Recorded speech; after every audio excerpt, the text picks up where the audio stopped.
کیا کتنی چیزیں بتائی تھی آپ کو؟ کون کون سے؟ تعریف، حکم اور شرائط۔ اب ایک چیز آج تھوڑا سا اور اضافہ کر رہا ہوں، اقسام۔ کیا؟ بس آپ کا ایک قسم تعریف کی ہر لحاظ سے مکمل ہو گئی۔ اصول حدیث میں کہ متواتر کے متعلق آپ کو اس کا حکم بھی معلوم ہو، آپ کو اس کی تعریف بھی معلوم ہو، اور آپ کو اس کے اقسام شرائط بھی معلوم ہو اور اقسام بھی معلوم ہو، بس بات ختم ہو گئی۔ یہ آپ نے مکمل ایک یاد کرنا ہے، سمجھ گئے؟ اقسام بھی تقریباً علماء نے 4 نقل کر لیے ہیں۔ کتنے بولو؟ ایک کہلاتا ہے متواتر یا تواتر لفظی، متواتر باللفظ، یعنی جس میں الفاظ ہی تواتر کے ساتھ نقل کیے ہوں۔ کیا؟ الفاظ تواتر کے ساتھ نقل کیے۔ اس کے بارے میں محدثین نے یہ حدیث پیش کی ہے، من کذب علی متعمدا فلیتبوأ مقعده من النار۔ یہ 70 صحابہ سے زیادہ صحابہ نے نقل کی، اتنی بڑی حدیث ہے اور کتنی وعید والی بات ہے۔ ہر شخص کا جو پتہ ہی نہیں چلتا وہ کہہ رہا اللہ کا حدیث رسول ہے، حدیث کا حوالہ دیتا ہے اور وہ ہوتا ہے نہیں ہوتا ہے، سمجھ گئے نا؟ اس لیے بعض لوگ کہتے ہیں کہ ضعیف حدیث کو بیان ہی نہ کی جائے تاکہ لوگ اس پر عمل نہ کرے۔ بعض لوگ کہتے ہیں محدثین کے دن نہیں بیان کرنا چاہیے تاکہ لوگوں کو اس کے ضعف کے متعلق معلوم ہو جائے۔ لوگ تو سمجھ میں آ گیا؟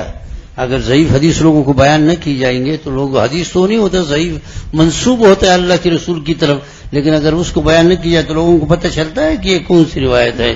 ہاں، تو پتہ علم حاصل کرنے کے لیے، ان کو سمجھانے کے لیے اس کا بیان ضروری ہے، لیکن عمل کے لیے نہیں۔ کس کے لیے؟ عمل کے لیے نہیں۔ تو من کذب علی متعمدا، یہ حدیث کیا ہے؟ لفظاً متواتر ہے۔ کیا بولو؟ وہ لفظاً متواتر ہے۔ دوسرا حدیث متواتر وہ ہوتا ہے جو لفظاً متواتر نہ ہو بلکہ معنن ہو۔ کیا ہو بولو؟ معنن ہو۔ معنن کی مثال یہ ہے، یہ مثال دی گئی ہے کہ یہ جو روایات ہیں، بہت زیادہ روایات ہیں اس سلسلے میں کہ اللہ کے رسول نے دعا میں ہاتھوں کو اٹھا ہے، رفع الیدین فی الدعاء۔ کیا بولو؟ جب آپ دعا مانگتے ہیں تو اللہ کے سامنے عاجزی ان کی ساری کے لیے ہاتھ کو اوپر اٹھاؤ گے، سمجھ گئے نا؟ تو اوپر اٹھاؤ گے، نیچے الٹا کرو گے؟ ہاں،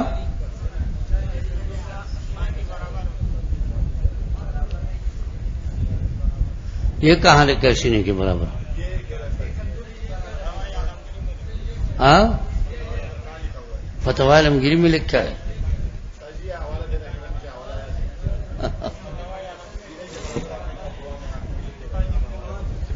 نکال کے مجھے بتاؤ۔ تو اللہ کی رحمت اوپر سے نازل ہوتی ہے، الٹا زمین کی طرف نہیں کرنا ہے۔ کیا؟ ہاں،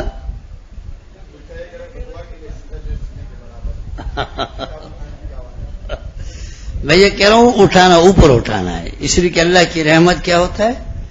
اوپر سے حاصل ہوتی ہے۔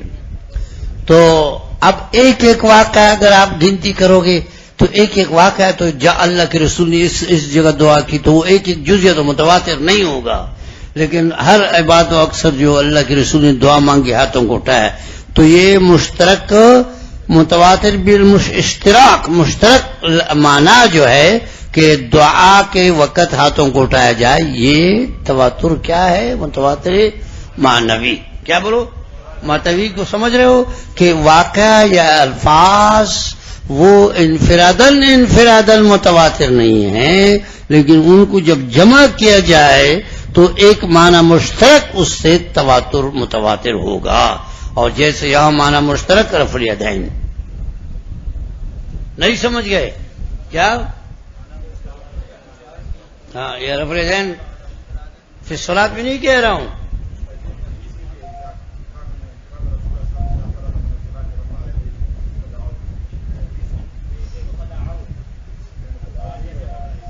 فدا نہیں، وہ ہوگی، ایک تو نہیں ہے، تو ہوگی نا، ایک تو نہیں ہے، کئی حدیثیں ہیں، کئی روایات ہیں جس سے اللہ کے رسول نے متعدد موقعوں پر کیا کر لیا ہے، ہاتھوں کو جب اس کو جمع کیا جائے تو اس میں یہ معنی کہ عند الدعاء فی الدعاء ہاتھوں کو اٹھایا جائے، یہ معنی مشترک متواتر ہوگا.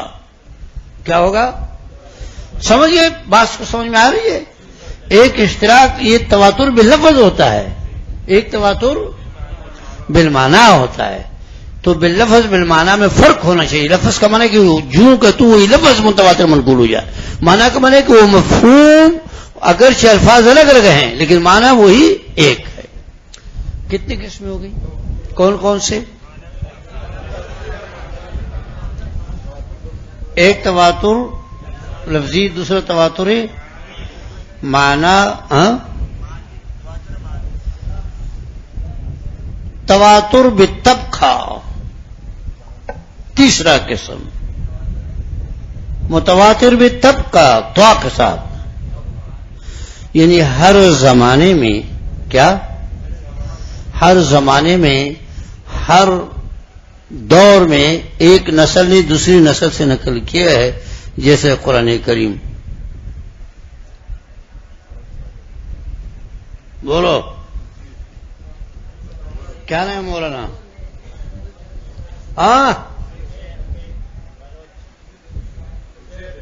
عزیر بلوچ. یہ معنی مجھ سے سنو، پریشان نہیں ہوگے، اگر یاد نہیں کیا تو پھر پھنس جاؤ گے. کلمہ توحید لا الہ الا اللہ محمد رسول اللہ متواتر ہے کہ متواتر نہیں ہے؟ ہاں، توحید کے لیے مفید ہے تواتر کے ساتھ. اس کا سند کدھر ہے؟ بیان کرو.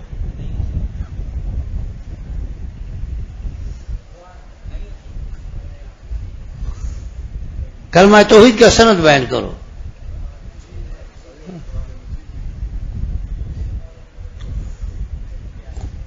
ہاں، بات سمجھ میں آ گئی؟ یہ متواتر بالطبقہ ہے. یہ ہمارے پاس حضور کے دور سے ہر طبقے نے دوسرے سے، دوسرے نے تیسرے سے، تیسرے نے چوتھے تک، ایسے آج تک ہر طبقے نے منقول کیا تو متواتر بالطبقہ ہوا. اس میں سند نہیں ہوتا ہے. کیا سند نہیں ہوتا ہے؟ اگر آپ سے کوئی بجائے سند بیان تو میرا کلمہ توحید کا سند بیان کرو، وہی بیٹھ جائے گا، بس آگے اس کو کچھ پتہ نہیں ہوگا. سمجھ گئے؟ تو بات چیزوں میں سند نہیں ہے. ایک تواتر بالطبقہ ہے کہ ہر طبقے نے دوسرے سے نقل کیا ہے. تو کتنے قسمیں ہو گئے؟ 3، لفظی، معنوی اور متواتر. ایک متواتر اور بھی ہے، آپ اس کو توارث کہیں یا تواتر عملی کہیں. کیا؟ تواتر بالعمل یا بالتوارث؟ کیا بولو؟ یہ بھی سمجھا دیتا ہوں. جس مسئلے پر ہر دور میں جمع غفیر بہت سارے لوگوں نے تواتر کے ساتھ عمل کیا ہو. نہیں سمجھ گئے؟ کیا؟ وہ طبقہ در طبقہ نقل کر رہا ہے، فرق سمجھو. یا ہر دور میں بہت سارے لوگ اس پر عمل کرتے چلے آ رہے ہیں، تو اس کو کیا کہیں گے؟ ہاں، تواتر عملی یا تواتر توارثی. یہ ہر جگہ ہر اکثر ہم بے شک اس کو تواتر عملی ہے. تو یہ مطلب مثلا ہر دور میں مسواک پر عمل ہو چکا ہے. مثلا ہر دور میں مسلمان صلاۃ خمسہ کو پڑھ لیتے. آپ 5 سے نیچے نہیں جا سکتے، 5 سے باہر نہیں جا سکتے. کیا؟ 5 سے نہیں جا سکتے. اس لیے کہ اس پر کیا ہے بولو؟ تواتر عملی ہے. کیا ہے؟ تواتر عملی ہے. کیا ہوا؟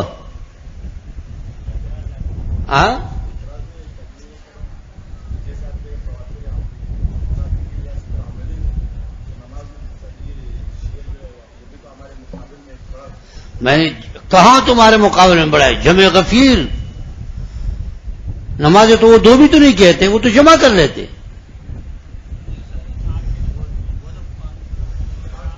وہ تو جمع کر لیتے یار، یہ تو نہیں کہتے دو نمازیں پڑھو. کب کہا ہے؟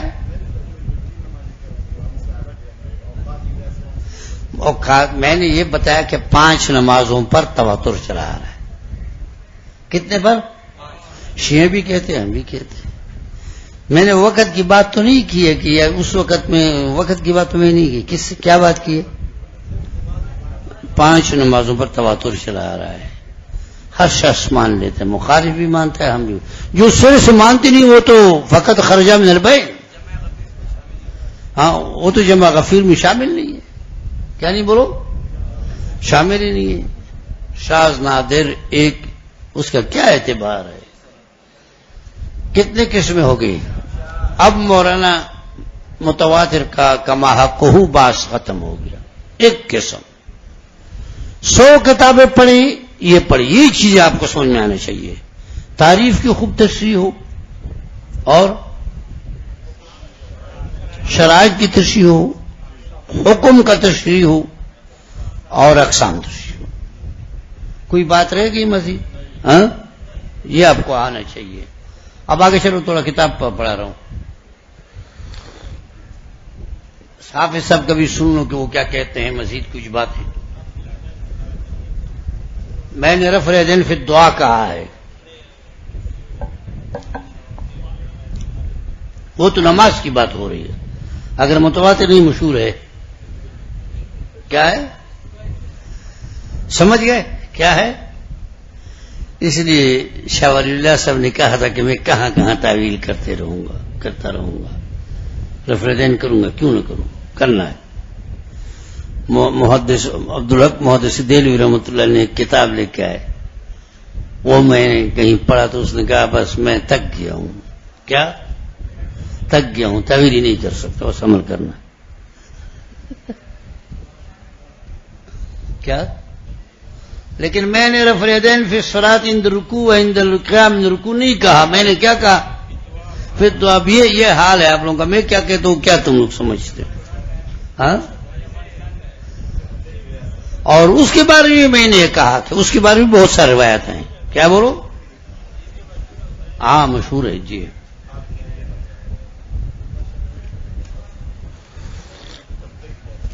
دورہ حدیث تک طلباء کو میں ایک ہی بات سمجھاتا ہوں، جو اگر آپ کے سمجھ میں آ گئے تو کبھی آپ کو پریشانی نہیں ہوگی.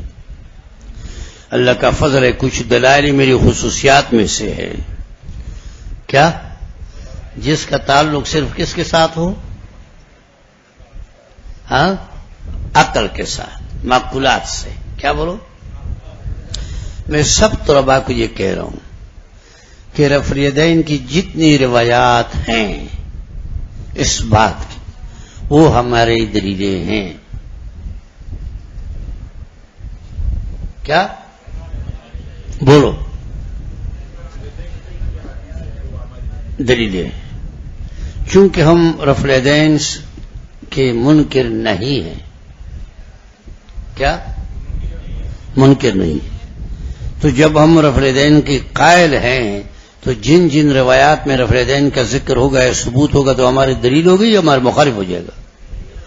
ہاں دلیل. ہاں پھر جھگڑا کہاں ہے؟ جھگڑا ایک ہی بات میں ہے.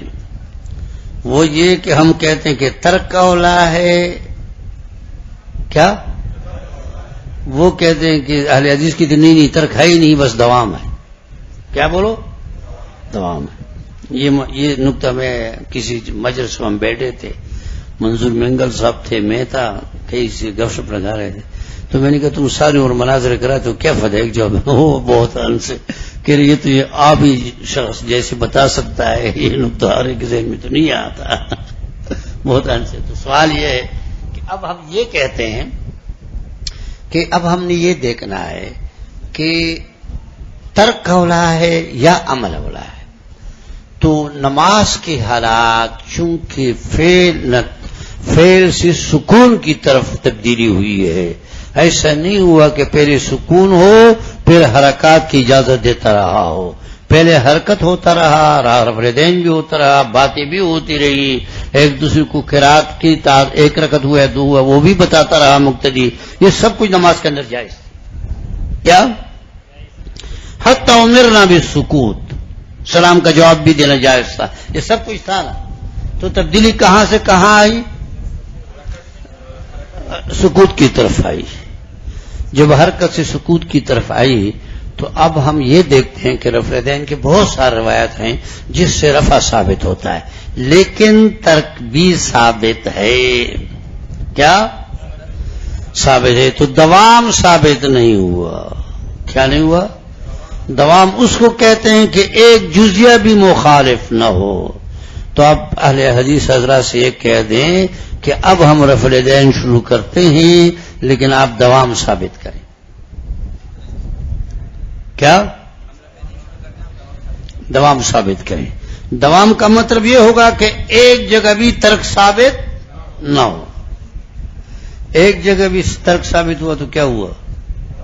دوام ختم ہوا. تو ہم کہتے دوام نہیں رہا، آخر میں نہیں ہوا ہے، اس لیے ہم نہیں اٹھاتے. ترک کہاں سے ہوا؟ عدم دوام. دوام ختم ہو گیا، آخری عمل حضور کا ترک تھا، اس لیے ہم نہیں کرتے. اب ہزاروں حدیث لوگ دیکھو اس حدیث سے ثبوت ہو رہا ہے، ہم کہہ رہے ہیں ہو رہا ہے، ہم نے کب انکار کیا یار؟ کیا ثابت تو ہو رہا ہے. پھر بحث صرف اولا اور غیر اولا کا ہے. کس کا؟ اولا. جواز اور عدم جواز کا نہیں. لہٰذا اس میں اتنی زیادہ نہیں پڑھنا چاہیے کہ بس ساری عمر جو ہے نا کیا کرو رفع دین پہ لڑتے رہو. رفع دین امید یہی ہے، بلکہ قوی امید ہے کہ قبر میں آپ سے یہ نہیں پوچھا جائے گا کہ رفع دین کے قائل ہو یا نہیں. قبر کی تیاری کرو، اس میں یہ نہیں پوچھا جائے گا. سمجھ گئے؟ نہیں سمجھ میں آ گئی؟ ہاں سمجھ گئے.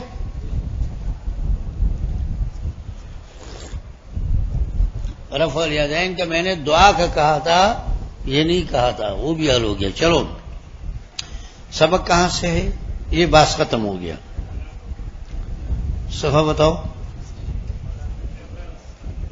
ہاں کیا 45 نا. وَلَاهَ بِهَذَا التَّقْرِيرِ الْفَرْقُ بَيْنَ الْمِزْرِي وَالْمِنْزِرِي. کہتے ہیں اوپر جو کل والے سبق پر تبصرہ ہو رہا ہے کہ اس تقریر سے آپ کو یہ بات سمجھ میں آ گئی کہ یہ فرق ہے، بہت بڑا فرق ہے علم بدیہی میں اور نظری میں. ضروری یفید العلم بلا استدلال، اس لیے کہ علم بدیہی جو ہوتا ہے وہاں کسی دلیل کی ضرورت نہیں ہوتی ہے. کیا آپ سے کوئی پوچھے بھائی تمہاری طبیعت کیسی ہے، اگر آپ کہہ دیں مجھے پتہ نہیں ہے، کیا بولو؟ تو کہ دوسرا اس کے تم تو بڑے جاہل ہو. کیا اپنے آپ پر علم تو بدیہی ہوتا ہے اور اس کو دلیل کی ضرورت نہیں ہے، آپ کیسے کہتے ہو مجھے پتہ نہیں ہے؟ اپنے آپ پر علم کیا ہوتا ہے؟ بدیہی ہوتا ہے. اس لیے مصنف کہتے ہیں وہ منطقی بات کر رہے ہیں. منطق بھی یہی ہے کہ وہ جو علم بدیہی ہوتا ہے، ضروری ہوتا ہے، اس میں کسی دلیل کی ضرورت اور نظری میں ضرورت ہوتی. کیا نظری میں ضرورت ہوتی ہے؟ کس کی؟ دلیل کی. دلیل ترتیبی اموری معلومہ. ترتیب کے لیے عقل سلیم ہونا چاہیے. ہر شخص کو ترتیب نہیں دے سکتا ہے نا. کیا بیوقوف طالب علم کتابوں کو بھی ترتیب نہیں دے سکتا ہے. کیا کتابیں رکھنا بھی تو ترتیب سے ہوتا ہے. یہ نہیں کہ نیچے قرآن پاک کی تفسیر رکھو، جلالین رکھو، نیچے تفسیر رکھو اور اوپر سلم رکھو. ترتیب غلط ہو گیا. کیا بولو؟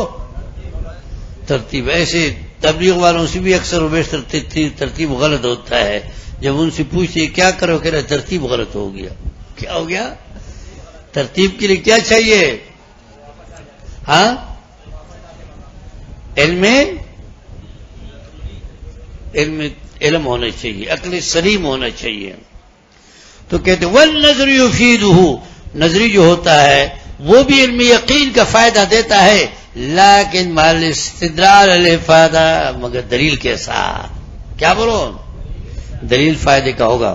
وہ دوسرا فرق یہ ہے وان نظری اصل کل سامع، علم ضروری تو ہر ایک کو حاصل ہوتا ہے. پاگل کے ہاتھ میں بھی آگ کا چنگارا دینا چاہو گے وہ بھاگے گا، نہیں تو ارے بھائی اس نے کہاں سے معلوم کیا کہ جلانے وغیرہ، وہ سمجھتا ہے. کیا ہے بولو؟ بدہی ہے نا. ہاں، پاگل کو بھی سیب ہاتھ میں رکھو اٹھا کے لے گا. کیا؟ کیوں؟ اس نے ترتیب دیا، سوراخ اڑا بنا دیا کہ کھانے کی چیز ہے. نہیں وہ بدہی چیز ہے. روٹی دو، ہاں لیتا ہے. ڈنڈا ہاتھ میں رکھو تو نہیں آئے گا. یہ بدیات ہے. کیا بولو؟ اور بدیات کو کوئی دلیل کی ضرورت نہیں ہے. یہ سارے قاعدے منطق کی بھی ہے، ادھر کی بھی ہے کہ بدہی اور نظری میں فرق سمجھو. بدیات تو خود بہت اثر ہوتے ہیں. کیا ہوتے ہیں؟ اچھا، والنظر لا يحصل الا لمن له فيه اہلیت النظر. اب اس میں ترجمے کی ضرورت بھی نہیں ہے. نظری ہر ایک کو حاصل نہیں ہوتا، اس شخص کو حاصل ہوگا جس میں غور، فکر، ترتیب اس کی صلاحیت ہو. کیا بولو؟ صلاحیت ہو. شرح تہذیب نہیں سمجھائے، خود بھی نہیں سمجھائے، سلم کے سامنے سلم کے لیے بیٹھتے ہیں. کیا سمجھے گا؟ ہاں، کچھ بھی نہیں سمجھے گا. پہلے تو کچھ مقدمات ہونا چاہیے. اب طالب علم کو لایا جائے، ڈائریکٹ حصے میں بیٹھایا جائے. کیا اس کا مطلب تو یہ ہوا کہ آپ نے جنگل سے راعی بکری چرانے والے کو پکڑا اور ادھر حصے میں توضیح کو بیٹھا ہے، وہ توضیح سمجھے گا؟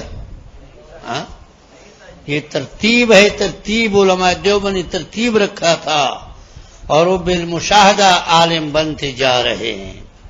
اب ترتیب بدل رہا ہے تو عالم بھی نہیں بنتے ہیں. کیا؟ اشراف کے ترتیب کو بدل جاتا ہے. صحیح بات نہیں ہے، میں اس کا خلاف ہوں. وَإِنَّمَا أُبْهِمَ. ایک اور بات، بڑی اہم بات بتائی جا رہی ہے. سمجھ گئے؟ سنو، یہ متن بھی ہے، شرح بھی ہے نا. کیا بولو؟ تو نخبہ متن ہے. حافظ صاحب نے نخبہ میں متواتر کے شرائط بیان نہیں کیے. کیا نہیں کیے؟ یہ شرح میں ہے. کیا نہیں بیان کیے؟ بیان نہیں کیے. اب اس کا جواب دے رہا ہے کہ سن لو، متواتر ایک ایسا فن، ایک ایسا قسم حدیث ہے جس پر عمل کرنا ضروری ہوتا ہے. کیا کہا میں نے؟ جس پر عمل کرنا ضروری ہوتا ہے. اور بحث جو علم سے، حدیث سے ہوتا ہے، شرائط کا، تاکہ اس کی صحت اور عدم صحت معلوم کی جائے. کیا بولو؟ اسماء رجال کا، راوی کا، سند کا جو بحث لوگ کر لیتے ہیں، شرائط ذکر کر لیتے ہیں، وہ اس لیے کہ اس کے ذوف اور عدم ذوف کو معلوم کیا جائے. متواتر میں تو اس کی گنجائش ہی نہیں ہے. بولو، کیا آپ اس میں یہ کہیں کہ بھائی کمزور ہے، ضعیف ہے؟ تو متواتر کیسے جو ضعیف ہے؟ وہ حدیث متواتر کیسے ہوا جو کیا ہے؟ ضعیف ہوا. لہذا متن میں ہم نے چونکہ احکام بیان کرنے تھے، لہذا سیدھی سیدھا حکم سن لو کہ حدیث متواتر عمل لازم. کیا؟ اور اس میں تفتیشات کی گنجائش، یہ یاد رکھو. بار بار ہم کہتے ہیں حدیث آ جائے اور وہ واضح الدلالت ہو. کیا؟ واضح الدلالت ہو تو کسی مجتہد کے لیے گنجائش نہیں. میں اور آپ کون ہوتے ہیں؟ کیا؟ کئی جگہ آپ لوگوں نے اساتذہ سے نہیں سنا ہے، بڑے بڑے ائمہ، امام شافعی، امام ابو حنیفہ رحمۃ اللہ جیسے حضرات نے اس قسم کے خیالات کا اظہار کیا ہے کہ جب حدیث آپ کے سامنے آ جائے تو میری بات کو اٹھا کر دیوار پر پھینکو. کیا نہیں کیا؟ تو جو حدیث متواتر ہے اس میں تو گنجائش ہی نہیں کہ آپ اس میں ادھر ادھر کی بات کریں. لہذا حکم بیان کرنا ہو تو ایک ہی حکم ہے کہ عمل کرنا لازم. سمجھے؟ وَإِنَّمَا أُبْهِمَتْ شروط المتواتر فی الاصل، متن میں ہم نے متواتر کی شروط کو مبہم رکھے. ابہمت کا معنی کیا ہے؟ ابہمت کا معنی کیا ہے؟ تفصیلاً بیان نہیں کیے. کیا بولو؟ مبہم رکھا متن میں، اصل سے مراد متن ہے. لأن ولا حاضر کیفیت ریسے میں باس علم اسناد، اس لیے کہ اس طریقے سے تو اس کے علم اسناد کے قسم میں سے نہیں ہے.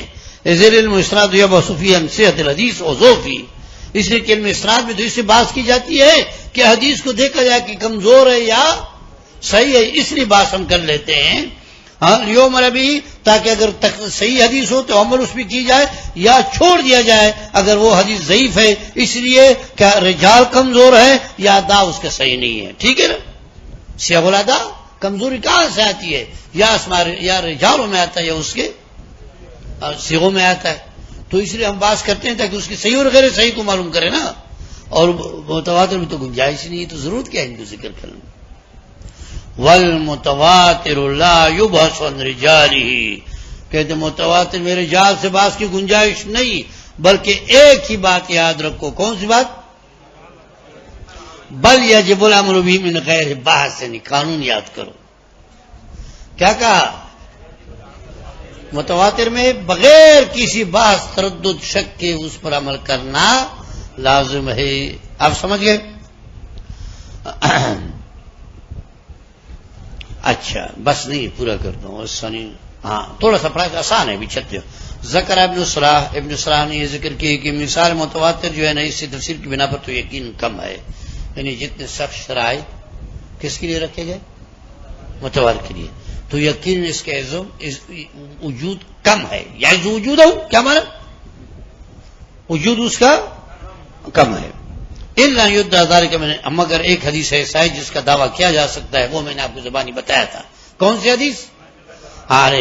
وما يدعون من الرزق ممنون، جن لوگوں نے کہا دعویٰ کہ ہے نہیں اور وہ بھی موجود ہو سکتا ہے، جیسے ہی مثال دے دیا. جو کہتے ہوتا نہیں ہے، وہ جو مثال نہیں ہے وہ بھی ٹھیک نہیں ہے. اور جو دعویٰ کرتے ہیں کیا معدوم ہے اور ملتا نہیں، وہ بھی ٹھیک نہیں ہے.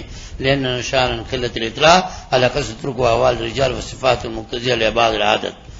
کہتے ہیں یہ اس لیے لوگ کہتے ہیں کہ جب متواتر موجود نہیں ہے کہ ان کو احادیث کے طرقوں کا علم نہیں ہوگا یا رجال کی صفات کا علم نہیں ہوگا، کہ ایسے لوگ بہت گزرے ہیں جن کا اتفاق الکذب محال ہے.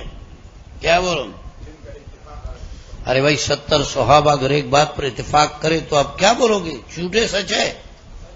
جو صحابہ کا جو صحابہ کا مقام جانتا ہو، کیا جانتا ہو، وہ تو 2 صحابی کے بارے میں کہ 1 صحابی کے بارے میں ہمارے یقین جھوٹ نہیں بولے. کیا کہہ رہا ہوں میں؟ 1 صحابی کے بارے میں دعویٰ کہتا ہوں کہ غلطی اور چیز کی جھوٹ نہیں بولے. ٹھیک ہے؟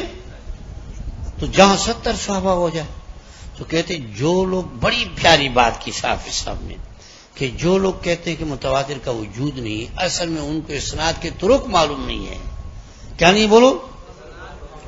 بہت سارے حدیث ایسے ہیں جو بہت سارے طریقے ہیں، سندیں، تو سند زیادہ معلوم نہیں تو اس نے کہا ہوگا مجھے تو نہیں ملا. یا ان کو رجال کے صفات معلوم نہیں ہیں. کیا بولو؟ کہ عادل بھی گزرے ہیں، ہر دور میں کوئی نہ کوئی ہوتا ہے. کیا؟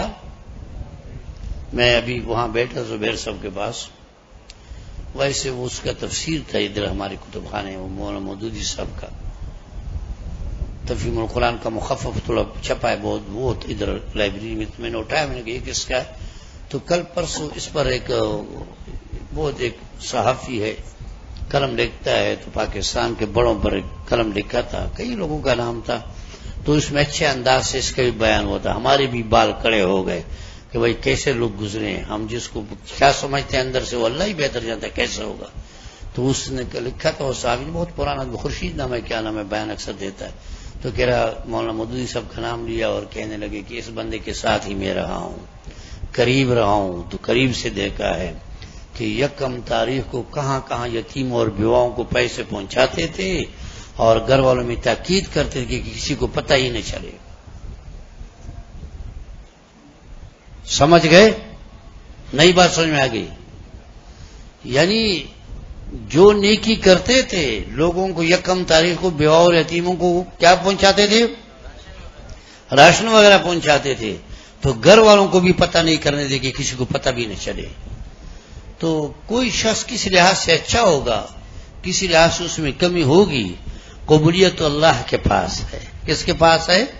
اللہ کے پاس ہے. یہ میں نے مثال اس لیے دیا، وہ کل پرسوں میں نے پڑھا تھا کہ بعض اوقات آدمی کی صفات ہمیں معلوم نہیں ہوتی. کیا ہم بظاہر اس کو بہت اچھا سمجھتے ہیں، لیکن ہو سکتا ہے کہ وہ اندر سے اچھا، اور کسی کو ہم کیا سمجھتے ہیں؟ برا سمجھتے، لیکن اندر سے پتہ نہیں کتنا اللہ کے قریب ہے. سمجھئے وہ قرآن کی آیت ہے، ما یفعل اللہ بسم اللہ الرحمن الرحیم، یہی آیت ہے شاید، ما یفعل اللہ بعذابکم ان شکرتم وَإِنْ شَكَرْتُمْ وَآمَنْتُمْ وَكَانَ اللَّهُ شَاكِرًا عَلِيمًا. کہاں یہ آیت؟ ہاں 5ویں کے آخر میں کہاں ہے؟ چوتھے کے آخر میں آخری آیت ہے کسی بارے کا. تو ہاں سنی، یہ آیت مجھے آج بھی یاد ہے. یہ میں نے جب اس کا درس دیا اسٹیج پر آرمی میں، تو ایک کرنل بٹ سے مشہور ایک لیفٹیننٹ کرنل تھا، بڑا دیندار آدمی تھا، یہ میرے قریب کھڑا تھا، جس کو میں نے تھوڑا وضاحت کی، بڑا اچھا وضاحت کی. تو یہ شخص میرے قریب آیا، کہنے لگا مولوی صاحب اس کو دوبارہ دوہرائیں. کیا دوہرائیں؟ کہ اللہ رب العزت کہتے ہیں کہ جب تک تمہارے اندر اللہ کے شکرانے کی توفیق کو اللہ کا شکریہ ادا کرتے رہو گے، کبھی عذاب نہیں آئے گا. کیا؟ جب بالکل باغی ہوں گے تو اللہ کا عذاب شروع ہو جاتا ہے. کیا؟ دیکھو یہی آج کل علماء اس کی طرف توجہ دینا چاہیے کہ ہم جب آپس میں بٹے ہوئے ہیں، ہر وقت جھگڑے فساد پریشانی مبتلا ہیں، معلوم ہو رہا ہے کہ ہم اللہ کی دین سے باغی ہیں. کیا ہے؟ ورنہ اللہ کا تو قطعی فیصلہ ہے کہ جب تک مسلمان کیا ہیں شاکر ہوں گے، ما یفعل اللہ بعذابکم، تمہیں کیا نہیں ہوگا. ہاں یہ ہوتا ہے، نیک لوگ بھی ہر دور میں ہوتے ہیں، ہر شخص برا نہیں ہوتا ہے، کوئی ہمیں معلوم ہوگا کوئی معلوم نہیں ہوگا. تو حافظ صاحب کہتے ہیں اس طرح محدثین نے جو حدیث نقل کی ہے تو بظاہر آپ کو ہو سکتا ہے کہ ان کے کمالات صفات سے واقف نہ ہوں، لیکن گزرے ہیں. کیا ہے بولو؟ یہ عبارت سمجھ میں آ رہا ہے؟ سمجھو کیا کہتے ہیں کہ جو شخص دعویٰ کر رہا ہے من العدم کہ حدیث متواترہ معدوم ہے، کیا بولو؟ آدم کا دعویٰ کر رہا ہے، یہ اس لیے لأن ذلك نشأ عن قلة اطلاع على كثرة رک، کہ ان کو روایت کے کثیر سننے پر اطلاع نہیں ہے. کیا؟ ایک بات واحوال الرجال، دوسری بات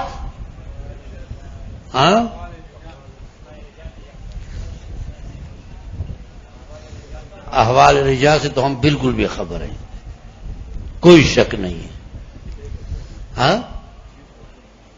ہمارے مدارس میں تو ہوتا ہی نہیں. سمجھ گئے؟ عرب یونیورسٹیوں میں اس پر بڑا زور ہے، خاص کر مدینہ یونیورسٹی میں، جامعہ ازہر اور ریاض جگہ جگہ جو ہے، لبنان کی یونیورسٹی بھی مشہور ہے. وہاں کمال یہ ہے کہ وہاں عصروی اور یہ دنیاوی دینی دونوں علوم کا کیا ہوتا ہے؟ مکس ہوتا ہے، دونوں علوم پڑھائے جاتے ہیں. سمجھے؟ تو میں نصاب پر ترد نہیں کرنا چاہتا، اس لیے کہ میرا اتنا مقام بھی نہیں، مرتبہ بھی نہیں، اور میں اتنا ہوں بھی نہیں کہ بڑوں کی بات کبھی مذاقاً کہتا ہوں. لیکن یہ بات آپ کو ماننا پڑے گا کہ ہمارے استاد ہوتی ہوئی 40 سال کے قریب عرصہ ہوا، اگر ہم سے کوئی پوچھے کہ بھائی یہ راوی کہاں پیدا ہو گئے، کیا رہے، نہیں بتا سکے. میں نہیں، سارے ہے کہ نہیں ہے. تو صاحب حافظ ابن حجر صاحب فرماتے ہیں کہ جس شخص کو راویوں کے احوال کا علم نہ ہو، کیا تو وہ حدیث کی تعین کیا کرے گا کہ کس درجے کا حدیث ہے. کیا یہ تو کس سے ہوتا ہے؟ راوی کے قلت احوال الرجال، اس کو راویوں کا احوال معلوم نہیں ہے. نمبر 2. اچھا آگے کیا ہے؟ وصفات المقتضیہ لابعاد العدد، اور ان صفات سے بے خبر ہوتے ہیں جو اس بات کی تقاضا کر لیتے ہیں کہ یہ لوگ جھوٹ الکذب پر تواتر نہیں کریں گے، اتفاق نہیں کریں گے. نہیں سمجھ گئے کیا؟ جو شخص امام ابو حنیفہ کو جانتا ہو رحمہ اللہ، جو شخص امام نسائی کو جانتا ہو، جو شخص امام بخاری کو جانتا ہو کہ وہ جھوٹ بولنے والے سے کتنا دور بھاگتے تھے، تو وہ کیسے سوچے گا کہ خود بھی جھوٹا ہو سکتا ہے؟ کیا یعنی وہ کیسے سوچ سکتا ہے؟ لیکن ہمیں ان لوگوں کے احوال اور صفات معلوم، تو ہم اس لیے کہتے ہیں کہ یہ چیز نادر ہے، یہ فلانا ہے، یہ فلانا، کہ ہمیں ان کا پتہ نہیں ہے. کیا نہیں ہے؟ پتہ نہیں ہے. او یحصل منہم اتفاقا، یا یہ بات ان کو معلوم نہ ہو جائے کہ یہ سارے لوگ اتفاق کر سکتے ہیں. کیا کر سکتے ہیں؟ اتفاق کر سکتے ہیں. مقصد یہ ہے کہ حافظ صاحب یہ کہنا چاہتے ہیں کہ سند تواتر کے ساتھ کوئی ممنوع نہیں ہے. کیا نہیں بولو؟ روایات ہیں، کیا بولو؟ کم تو ہو سکتے ہیں لیکن ممنوع نہیں ہے، بلکہ ہو سکتا ہے. جو ومن ادعا ہو، جو لوگ اس طرح دعوے کرتے ہیں، اس کی علم کی کمزوری ہے کہ ان کو اسماء رجال کا علم نہیں، نہ ان کے صفات کا علم ہے، نہ ان کے مراتب کا علم ہے کہ وہ لوگ جھوٹ سے کتنا دور بھاگتے تھے. ایک آج کا دور ہے کہ جھوٹ کو سیاست سمجھتا ہے. یار کیا بات ہوگی؟ کیا جھوٹ کو کیا سمجھتا ہے؟ سیاست سمجھتا ہے، اور اس کو کمال بھی کہتے ہیں. کیا بھی کہتے ہیں؟ کمال بھی کہتے ہیں. یہ بڑے افسوس کی بات ہے. بہرحال احادیث کا طبقہ اس چیزوں سے بہت دور بھاگتے ہیں. ٹائم ہے؟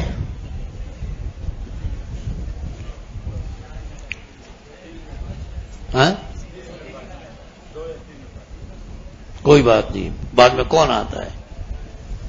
ہاں یہ 2 جملے اس کو سمجھا رہا ہوں، سن لو توجہ کے ساتھ، پھر 1 منٹ میں ہو جائے گا. مصنف یہ کہنا چاہتے ہیں کہ میں آپ کو مثال دے رہا ہوں. کیا یہ جو صحیح ستہ ہیں، کیا یہ ہر دور میں الگ لکھی گئی ہے؟ نہیں لکھی گئی ہے. اس نے ہر شخص کی تحقیق کی ہے؟ نہیں تحقیق. تو جب یہ سارے کے سارے ایک حدیث پر متفق ہو جائیں گے تو آپ اس کے بارے میں کیا کہو گے؟ بولو. متواتر ہوا نہیں ہوا؟ اور یہ آج لکھی گئی ہے کتابیں؟ کب لکھی گئی ہے؟ 1200 سال پہلے. اس دور سے ان لوگوں نے قبول کیا ہے کہ یہ بخاری شریف صحیح ہے. 506 محدثین مصنفین کے حدیث پر اتفاق کرتے ہیں، اور پھر 1200 سال سے لوگ اتفاق کرتے چلے آ رہے ہیں. تواتر میں طبقہ ہوا کہ نہیں؟ ہاں تو کہتے دھر نہ جاؤ. کیا ان کتابوں پر آؤ. آپ کو میں مثال بتا رہا ہوں. کون کہتا ہے؟ صاحب کتاب. اب یہ بات دیکھ بڑا پیارا کہا کہ مثال تو ہے، کیوں نہیں؟ اور کتابوں پر جاؤ ہی نہیں، میں آپ کو یہاں کتاب بتا رہا ہوں.